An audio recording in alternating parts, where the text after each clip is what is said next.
Y les invito a abrir la Biblia en el Salmo 49 y vamos a dar lectura del 1 al 8. Salmo 49, del 1 al 8, dice así, en la página 598 del Antiguo Testamento.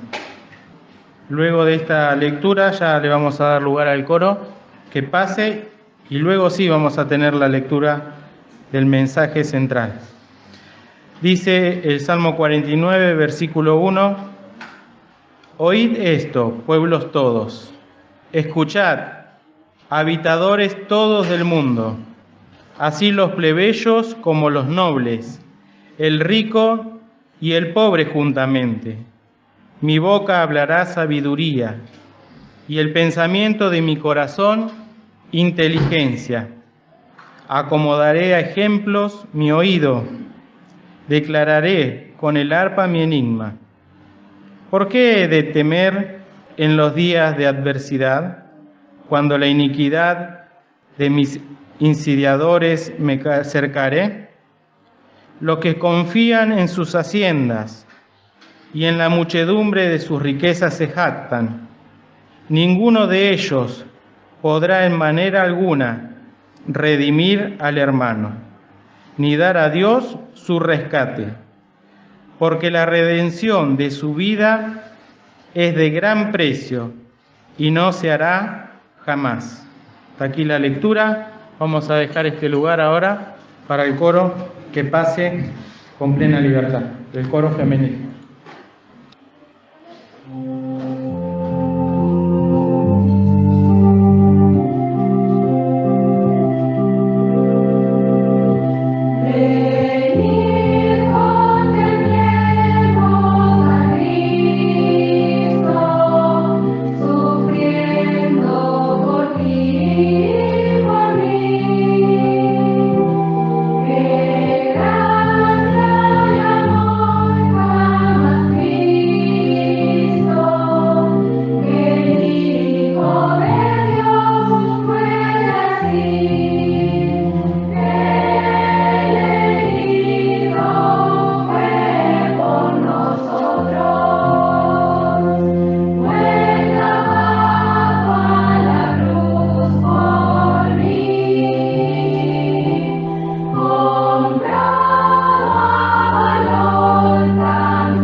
Bien, les invito a abrir la palabra del Señor en el Evangelio de Mateo, en el capítulo número 27. Vamos a leer desde el versículo 33 hasta el 43.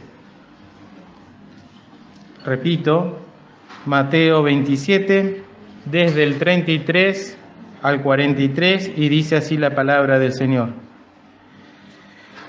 Y como se llegaron al lugar que se llama Gólgota, que es dicho el lugar de la calavera, le dieron a beber vinagre mezclado con hiel, y gustando no quiso beberlo. Y después que lo hubieron crucificado, repartieron sus vestidos, echando suertes, para que se cumpliese lo que fue dicho por el profeta: se repartieron mis vestidos y sobre mi ropa echaron suertes. Y sentados le guardaban allí. Y pusieron sobre su cabeza su causa escrita: Este es Jesús, el Rey de los judíos. Entonces crucificaron con él 2 ladrones, uno a la derecha y otro a la izquierda.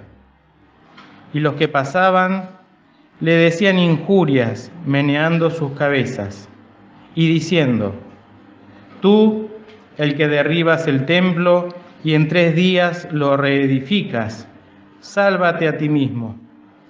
Si eres hijo de Dios, desciende de la cruz. De esta manera también los príncipes de los sacerdotes, escarneciendo con los escribas y los fariseos y los ancianos, decían: a otro salvó, a sí mismo no puede salvar. Si es el Rey de Israel, desciende ahora de la cruz y creeremos en él. Confió en Dios, líbrele ahora si le quiere, porque ha dicho: soy hijo de Dios. Hasta aquí la lectura. Vamos a dar lugar al pastor Daniel, que el Señor le bendiga en la predicación de la palabra. Bueno, hermanos, por la gracia del Señor, podemos estar una vez más reunidos en este lugar, en esta iglesia, que tiene el bendito y santo propósito y el mandamiento de parte del Señor de seguir anunciando el Evangelio a toda criatura, para luego de hacer discípulos, bautizarlos, enseñándoles que guarden todas las cosas hasta que Él venga. Y Él promete estar con nosotros todos los días hasta el fin del siglo o hasta el fin del mundo.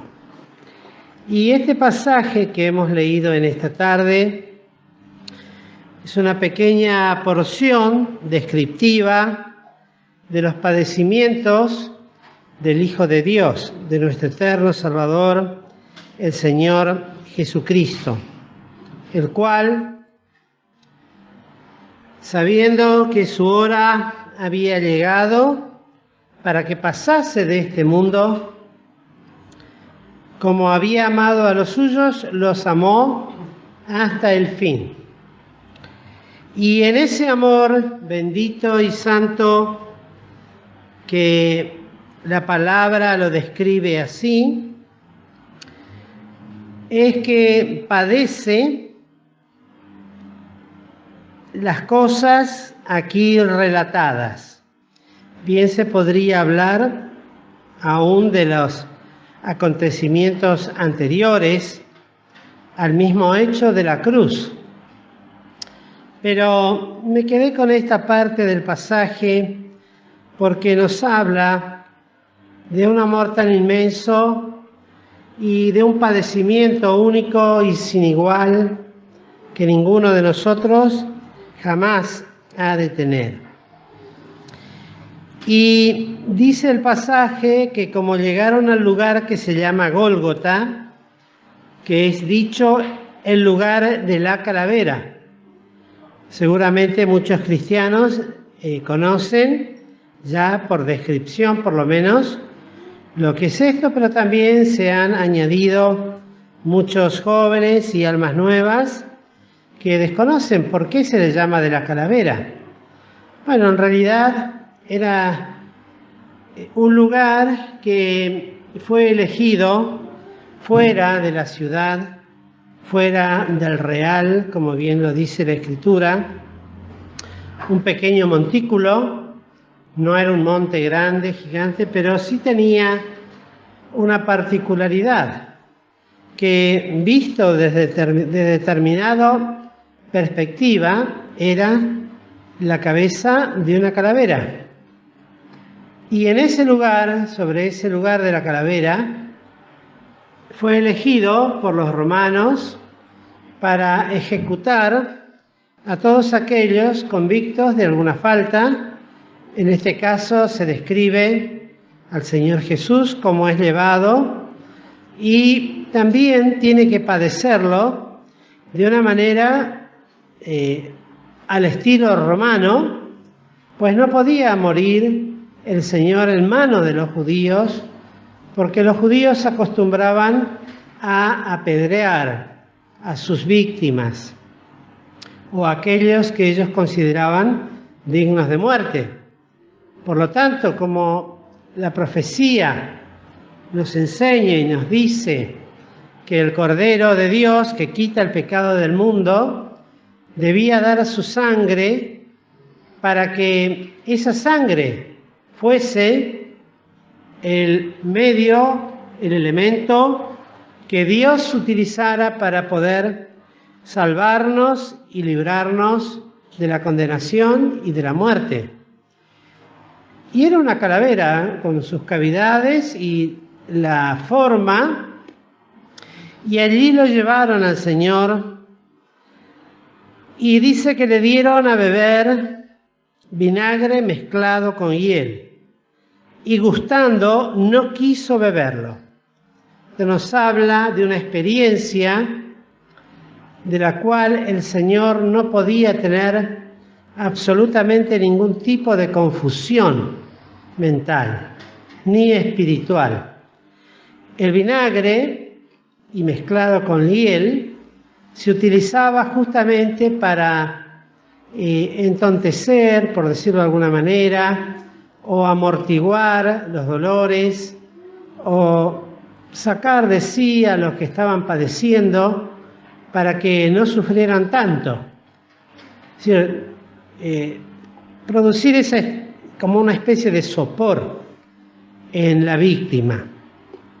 Y tal cosa el Señor no lo quiso, gustó lo que era y no lo quiso sufrir, no lo quiso padecer, pues tenía que tener total dominio en forma permanente, constante, como lo había hecho hasta ese momento, y enfrentó lo que tenía que enfrentar de una manera varonil, ejemplar y sin abrir su boca, sin quejarse.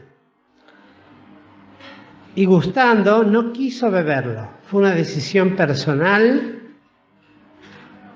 así también como lo estaba. Más adelante llegaremos a eso, el de dar su vida. Y luego vienen las partes más cruentas de todo este, como se describe normalmente, vía crucis, vía a la cruz. En el momento mismo en que le crucifican, donde se utiliza y se utilizaba en aquel tiempo unos clavos especiales forjados por herreros que andarían en un aproximado de 10 a 12 centímetros con una punta en lanceta tipo anzuelo en el extremo posterior que quedaba fuera. Y para que tengamos una idea más o menos de lo que eran, ¿vieron las puntas de las rejas? Que son en punta las más comunes. Bueno, era algo así.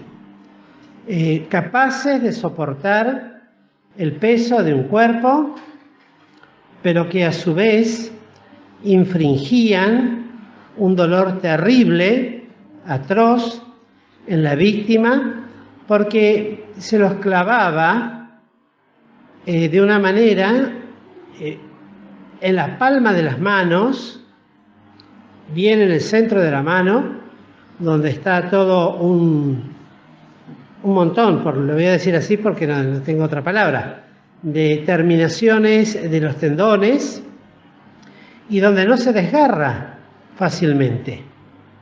Y como apoyo, en este caso, no era una madera como suelen poner en algunas figuras, sino que el apoyo del Señor Jesucristo fueron sus propios pies que fueron puestos uno sobre otro y atravesados con similar clavo en los pies.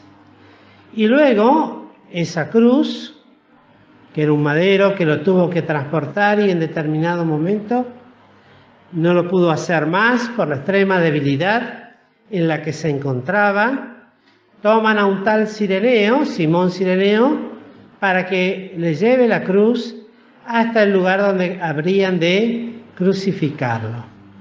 Y luego era levantado y esa cruz era encajada en un hueco que ya existía porque era un lugar de continuo sacrificio y ahí era encajado de golpe.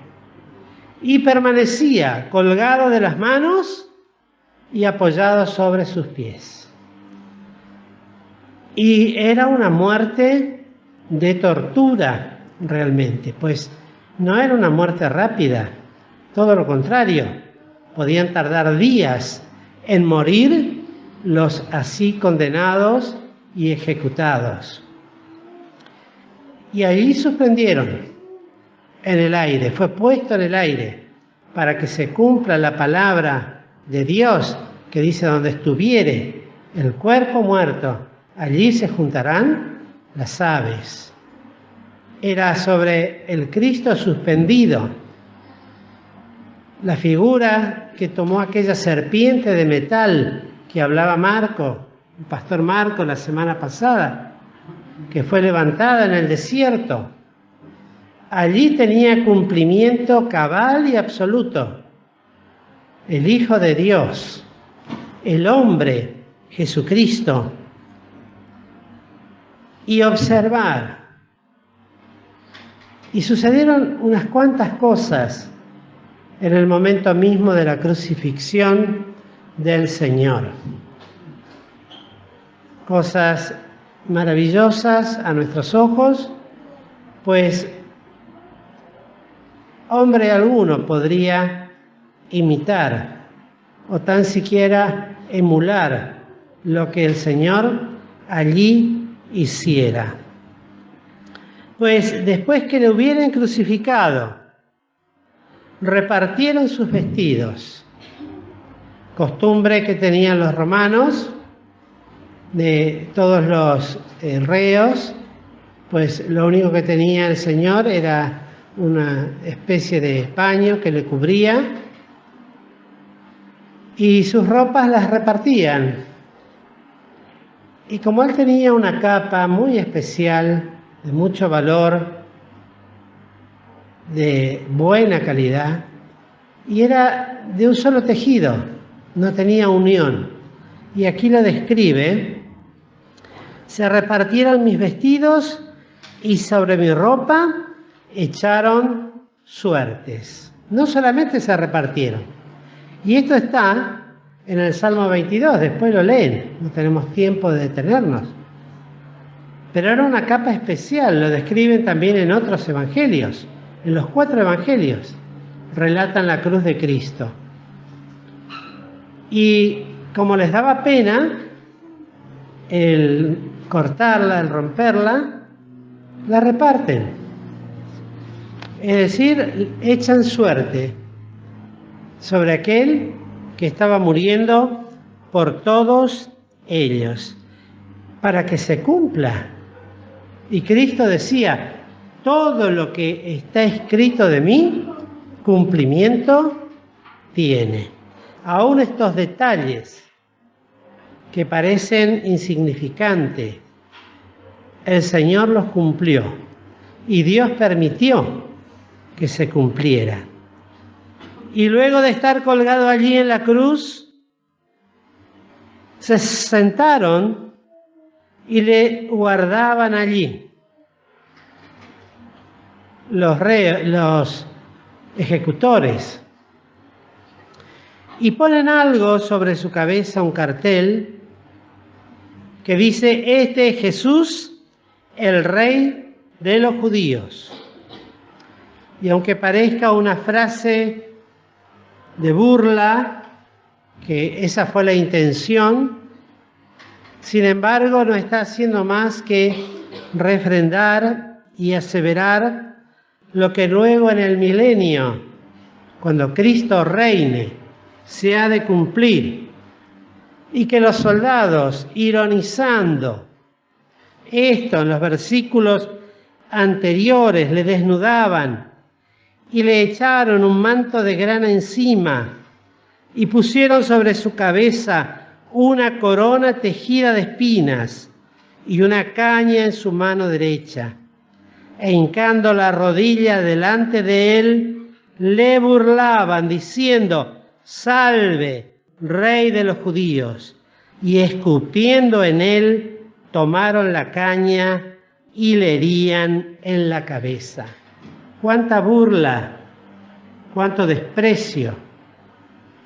Por supuesto, no solamente de los hombres, porque no podemos decir que en esto solamente estaba involucrado el diablo con todas sus huestes, observando y actuando en toda esta escena trágica, tremenda, cruel, horrenda.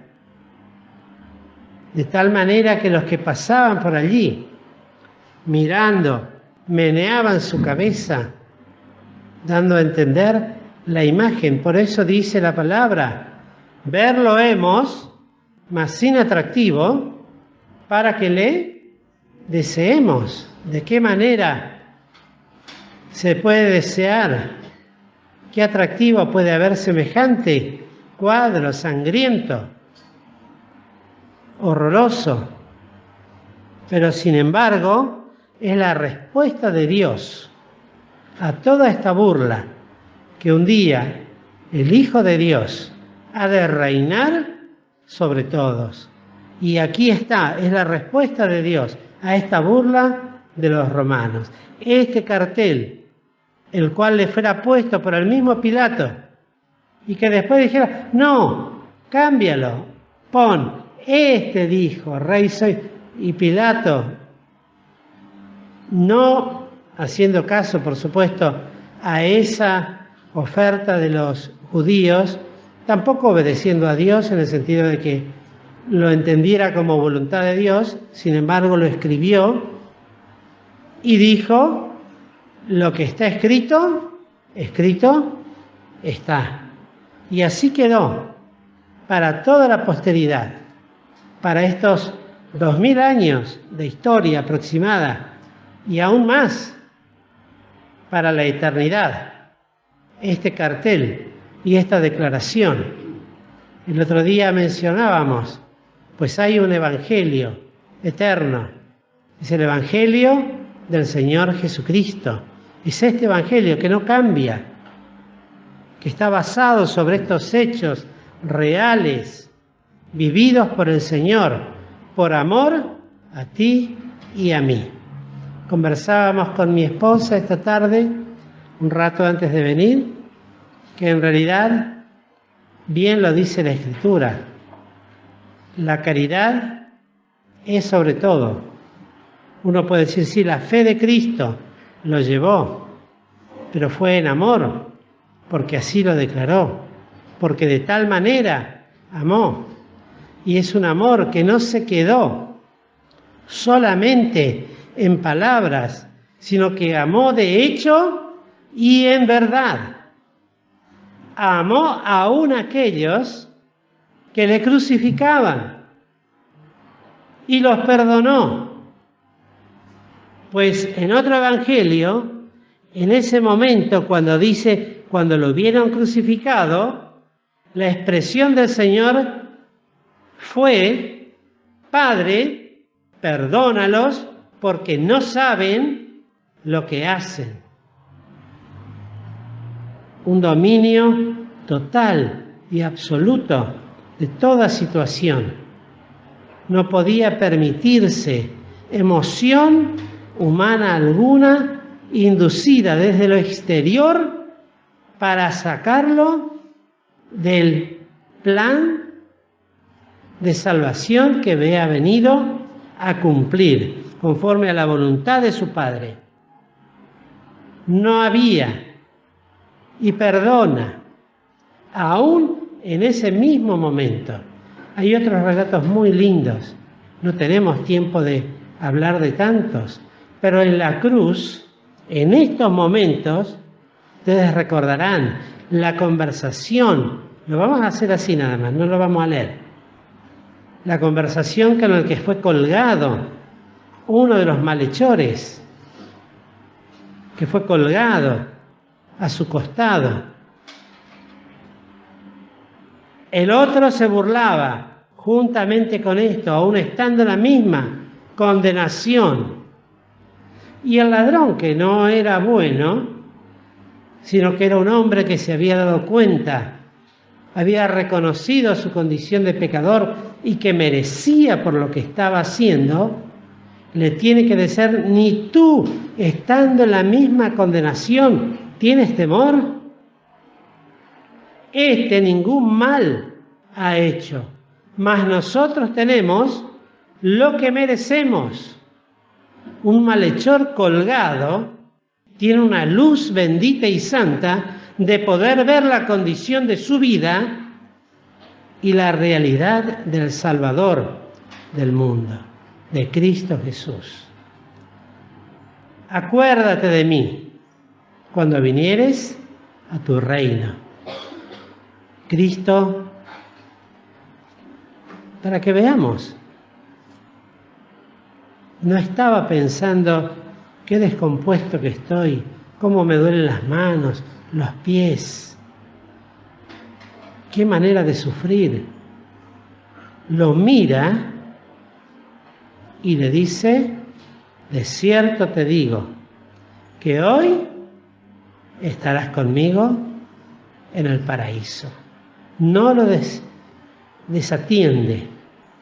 Tiene tiempo en ese momento de atender a un alma perdida que buscaba salvación y la encuentra allí sobre la cruz, al lado del Cordero de Dios, reconociendo su indignidad y creyendo en lo que Cristo estaba haciendo, reconociendo a la persona del Salvador. También en ese mismo lugar tiene tiempo para atender a su madre, porque fueron pocas horas que estuvo colgado hasta su muerte. Por eso les decía al principio, cuando hablamos de días que algunos reos pasaban, hasta 3 días dice que podían estar colgados así, sin morir, presos de unos dolores, de fiebre, infección. La mayoría moría por infección, más que por otra cosa. Y los romanos lo dejaban. Pero como venía el día, sábado, era el sabá, que debía ser guardado, no querían que estén ahí. Pero Cristo no les daría la oportunidad. Pues Él, siendo el autor y consumador de la fe, también es el Señor de la vida. Y tiene tiempo, decíamos, de atender a su madre. Pues estando colgado allí, ve a su madre, María. Pues las mujeres estuvieron cerca de él, mirándolo. Y le dice: mujer, he ahí tu hijo. Y mirando al discípulo amado, que el otro día decíamos quién era, ¿no? Era Juan, el autor que escribe eso. Le dice, hijo, he ahí, he aquí tu madre. Y desde ese momento le recibió junto a él, para sostenerla como madre. ¡Qué maravilla! Pero también tenía tiempo para rechazar todos estos ataques diabólicos que venían con frases que tergiversaban, que torcían, que injuriaban las cosas que él había dicho. Pues le decían, esos que meneaban la cabeza, como reprobando tal cosa, no porque no les gustara que estuviera ahí, sino como diciendo, bueno, ¿ves? En desprecio. Tú, el que derribas el templo en 3 días, lo reedificas, sálvate a ti mismo. Si eres hijo de Dios, desciende de la cruz. Similar tentación a la que el diablo lo sometió en el desierto. Si eres hijo de Dios, di que estas piedras se conviertan en pan. Si eres hijo de Dios, lánzate de aquí, que a sus ángeles mandará y te guardará para que tus pies no tropiecen en piedra. Si eres hijo de Dios, ¿cuántas veces poniéndolo en esa tentación y por sobre todas las cosas el intento diabólico de poner el poder de Dios, todo el poder de Dios, bajo su orden, bajo la voluntad del diablo? Era una tentación terrible, que tan solo si en un poquito el Señor, un poquito, hubiese pensado en alguna de estas posibilidades, hubiera pecado. Y como pecador hubiese muerto definitivamente, sin posibilidad de resurrección, en la cruz del Calvario. Porque la paga del pecado es muerte. Y al que cumpliere toda la ley y ofendiere en un punto, es hecho culpado de todo. La ley condena y Cristo cumplió la ley. Luego, de esta manera también los príncipes de los sacerdotes, escarneciendo con los escribas y los fariseos, fíjense, toda una palabra conocida, la casta de judíos religiosos, le decían, a otro salvó, a sí mismo no puede salvar. Si es el rey de Israel, como dice el cartel, desciende ahora de la cruz y creeremos en él. Y yo le haría una pregunta. ¿Ustedes creen que creerían en él si Cristo hubiese descendido de la cruz? No. Y la otra pregunta es, ¿hubiera tenido el poder para descender de la cruz? Tampoco. Porque hubiera pecado. Porque el mandamiento del Padre era morir así. O sea que no podía descender de la cruz por amor a nosotros. Y no quería hacerlo. Y tampoco Dios hubiese obrado milagro alguno haciendo eco de la provocación diabólica. No se hubiese movido. ¿Recuerdan cuando estuvo frente a Herodes? ¿Qué hizo el Señor frente a Herodes? Nada. Ni le dirigió la palabra. Y Herodes quería que hiciera algo,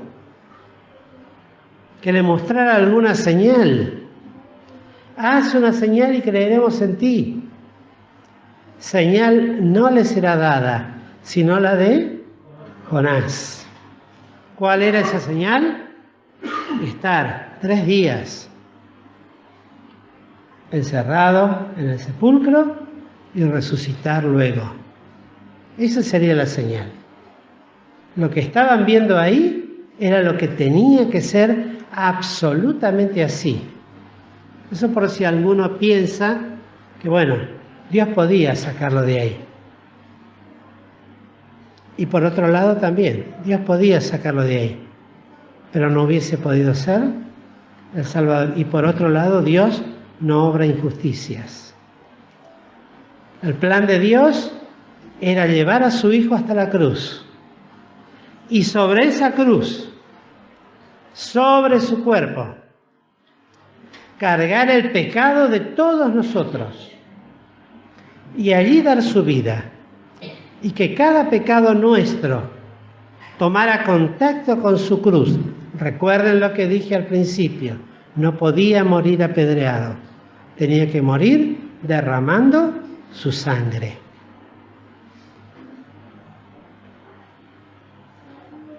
Confío en Dios.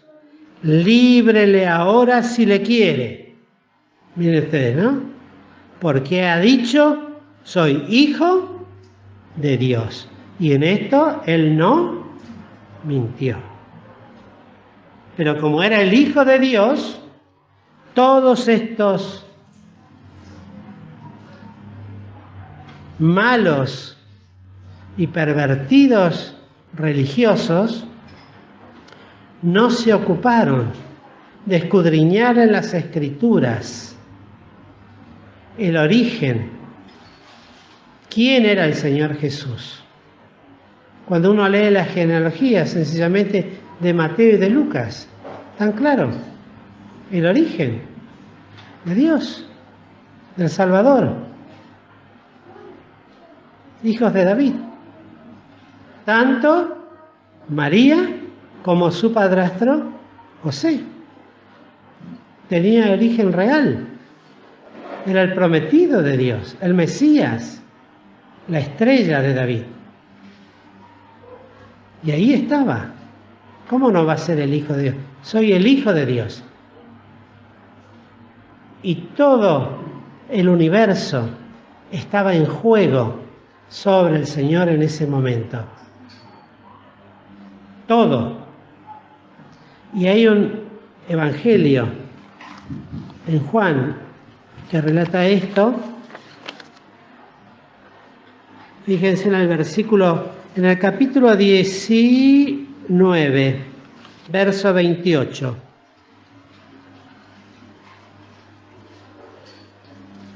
Una primera parte, no vamos a detenernos en lo demás. En el 28 dice, después de esto, sabiendo Jesús que todas las cosas eran ya cumplidas. Cuando dice todas las cosas, son todas las cosas que conciernen a la redención del cielo, de la tierra y de la humanidad. Por eso un día podrá decirse y habrá cielo nuevo y tierra nueva, porque la tierra que es pasará y el cielo que es también pasará y todo será hecho nuevo. ¿Basado en qué? En este momento. En este momento. Que para muchos es absolutamente cuestionado, negado, despreciado, al igual que estos hombres. Racionalistas ni hablar. Ateos sin número. Cuestionadores y burladores de la palabra sin igual. Pero a los que creemos, esto es sabiduría de Dios y potencia de Dios. En este momento, Cristo, sabiendo que estaban cumplidas todas las cosas, que ya Dios había puesto sobre él el pecado de todos nosotros, que las tinieblas cubrieron desde la hora sexta hasta la hora de nona, dando a entender que Dios no podía mirar lo que ahí estaba sucediendo. Esa oscuridad nos habla aún del motivo de la expresión del Señor: Dios mío, ¿por qué me has desamparado? ¿Por qué estás lejos de mí? Porque lo tuvo que dejar. No podía tener contacto con el pecado, con todos nuestros pecados, el de la humanidad, al cual fueron puestos sobre Cristo, de la manera que un poderoso imán atrae hacia sí todo lo que es metálico. Todos los pecados de la humanidad fueron atraídos y puestos por Dios sobre el Cordero de Dios. Y ese momento Dios no lo podía, ¿cómo podemos decirlo? No lo podía obviar.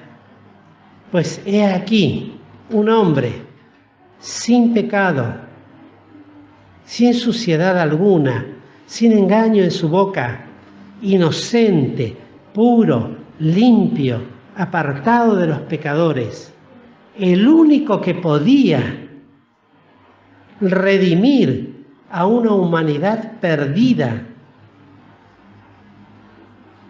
tenía que hacerlo por amor a nosotros. Por eso dirá Pablo después, el cual a su propio Hijo no perdonó. No perdonó. A su propio Hijo, al cual le amaba desde la eternidad, en el cual tenía contentamiento, el cual hacía todo lo que Dios quería y lo hacía en perfecta armonía y en el perfecto vínculo del amor entre el Padre y su Hijo por el Espíritu. Aún así no le perdona tus pecados de porquería, como los míos, fueron puestos sobre el Cordero de Dios, porque quería que tú, pobre y miserable pecador, tuvieras la salvación. Tal es el amor de Dios.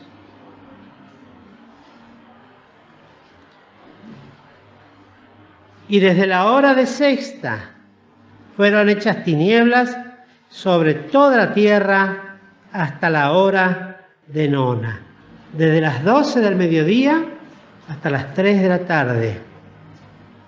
Y cerca de la hora de nona, Jesús exclamó con grande voz diciendo: Elí, Elí, lama sabachthani. Esto es: Dios mío, ¿por qué me has desamparado? Y seguían las burlas. Algunos decían: a Elías llama este. Y volvieron a traer una esponja con vinagre y trataban de darle de beber. Y otros decían: deja, veamos si viene Elías a librarle. Mas Jesús, por encima de todo esto, habiendo otra vez exclamado con grande voz, dio el Espíritu. Mas Jesús, por encima de toda esta escena cruel, vil, despiadada, por encima de todo esto, exclama. ¿Y qué es lo que exclama? ¿Ven lo que exclaman en Lucas 23, 46? Lucas 23, 46. Dice, podemos leer el 44. Y cuando era como la hora de sexta, fueron hechas tinieblas sobre toda la tierra hasta la hora de nona. Y el sol se oscureció, y el velo del templo se rompió por medio. Entonces Jesús, clamando a gran voz, dice algo. Padre, en tus manos encomiendo mi espíritu. Y habiendo dicho esto, expiró. Y cumple lo que dice en San Juan. Lo voy a leer para que no traiga ningún tipo de error. San Juan 10, 17 y 18. Por eso me ama el Padre, porque yo pongo mi vida para volverla a tomar. Nadie me la quita, mas yo la pongo de mí mismo. Tengo poder para ponerla y tengo poder para volverla a tomar. Este mandamiento recibí de mi Padre. Esto nos da una luz absoluta sobre la muerte de Cristo en la cruz del Calvario. No lo mataron nuestros pecados. No lo mató la horda romana con su cruel tortura. No lo mataron los judíos malos, perversos. Cuando Cristo supo que ya estaba todo hecho, que ya nuestros pecados habían sido lavados con su sangre, cuando no quedaba un pecado sin tratar. Nos damos cuenta de esto. Esto significa lo que les había leído ahí en San Juan. Sabiendo Jesús que todas las cosas eran ya cumplidas. Dios trajo todo y en Cristo lo trató y lo cumplió y venció. Y ni hablar del costo para Satanás, porque le reventaron la cabeza en ese momento. A él y a todas sus huestes fueron sacados a la vergüenza, triunfando sobre ellos en sí mismo. Cristo lo que veía en la cruz del Calvario era la inmensidad grandiosa de su victoria sobre todo poder del pecado y de la muerte.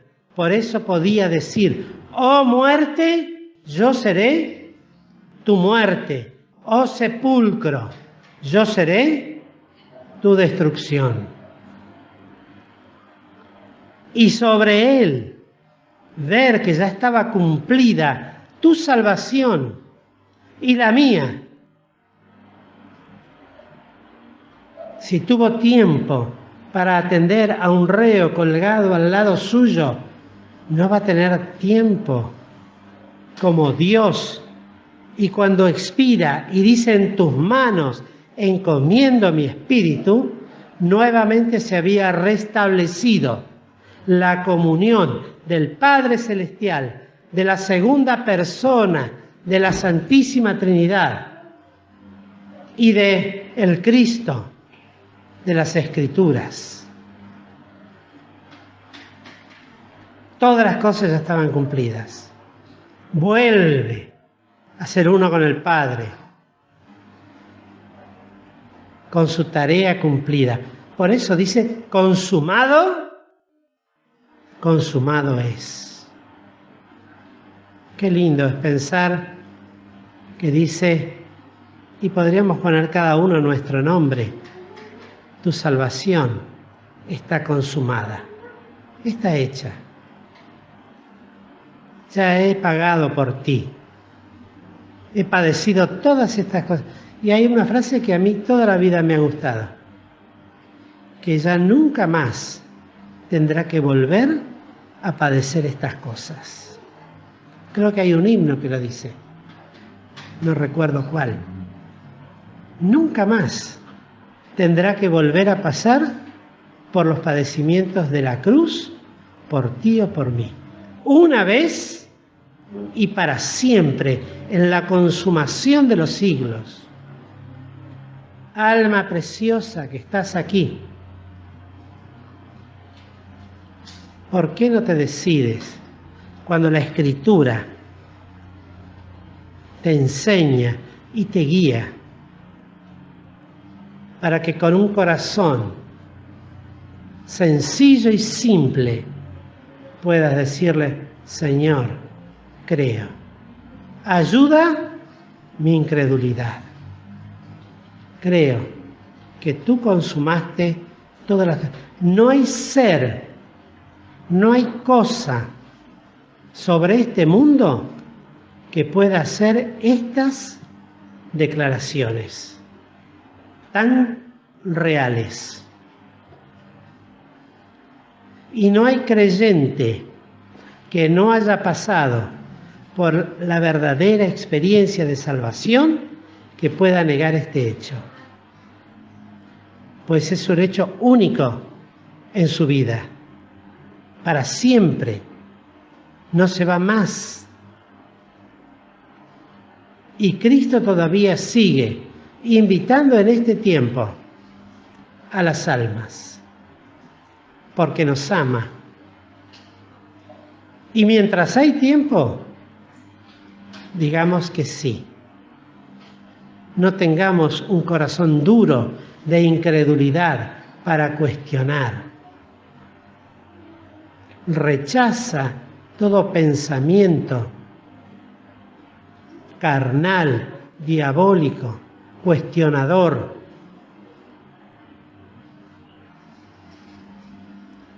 Y con un corazón, el corazón de un niño, dile a Cristo que sí. Y ve en Él aquel que padeció y que dio su vida voluntariamente. Nadie me la quita, yo la doy, y porque te amo. Y no espero que pagues nada, pues no hay precio para pagar eso. ¿Quién puede pagar? Bien lo leyó, no hay dinero que pueda salvar, no hay obras que puedan hacer más justo a un hombre delante de Dios. Esta es la obra de Dios, que creas en aquel a quien Dios a Dios y a quien Él ha enviado. Esta es la obra. No esperes que seas salvo sin pasar por este paso, porque Él es el camino, Él es la verdad y Él es la vida. No se puede venir al Padre si no es por Él. Es pasando por contemplar esta imagen. Ojalá tengamos la capacidad de poder armarnos el cuadro donde Cristo padeció por amor a ti, por amor a mí. Y en ese momento poder decirle, sí, Señor, creo. Porque nadie más lo va a poder hacer, nunca jamás. Y este es un camino de ida. No hay vuelta atrás. Pues el que cree es salvo. Y el que no cree es condenado para siempre. Amén. Es palabra de Dios, no lo digo yo. Los hombres niegan esto porque no quieren pagar el precio de humillarse frente a Dios. Y dicen, no, pero eso es demasiado exagerado, eso es meter miedo a la salud. Bueno, si te mete miedo, mejor, porque es una realidad, porque la Biblia lo dice. No lo inventé yo, ¿eh? Esto ya estaba yo miles de antes que yo existiese. Ya estaba escrito. Y perdurará, porque es el Evangelio eterno. Y todas las almas un día tendrán que dar cuenta a la luz de este Evangelio y la decisión que han tomado en su corazón. Hoy es el día aceptable, hoy es el día de salud. Quiera Dios que haya entre nosotros alguien que todavía quiera recibir al Señor como su Salvador personal. Les invito a bajar las cabezas un momento y a meditar en esto. Tomémoslo como de parte del Señor, que nos invita a creer en lo que Él ha hecho por nosotros. No lo hizo hombre alguno. El hombre es Cristo. ¿Quién quiere en esta tarde decirle a Cristo que sí? Solamente levante su mano un momento y luego la baje. Que el Señor te bendiga, querida. Que el Señor te bendiga, querida. ¿Alguien más? ¿Hay alguien más que quiere entregar su corazón a Cristo? ¿O somos todos de Cristo? ¿Todos tenemos la salvación, la vida eterna? Si hay alguno, que lo haga todavía, para que tenga esa bendita y preciosa salvación y vida eterna. Que el Señor nos bendiga, queridos hermanos. Terminamos con una oración esta parte. Bendito Padre Celestial, gracias te damos porque una vez más hemos podido anunciar este Evangelio de salvación, haciendo una breve y tal vez incapaz descripción de los padecimientos del Mesías. Pero lo poquito que hemos dicho, Señor, es suficiente para que el alma, rendida a tus pies, pueda encontrar salvación y vida eterna. Gracias por estas dos almas que han levantado sus manos. Que tú les bendigas, Señor, para que tengan esta plena y absoluta confirmación y seguridad a partir de hoy, que en verdad son hechos hijos de Dios engendrados por el Espíritu de Dios para vida eterna. Gracias te damos en el bendito y santo nombre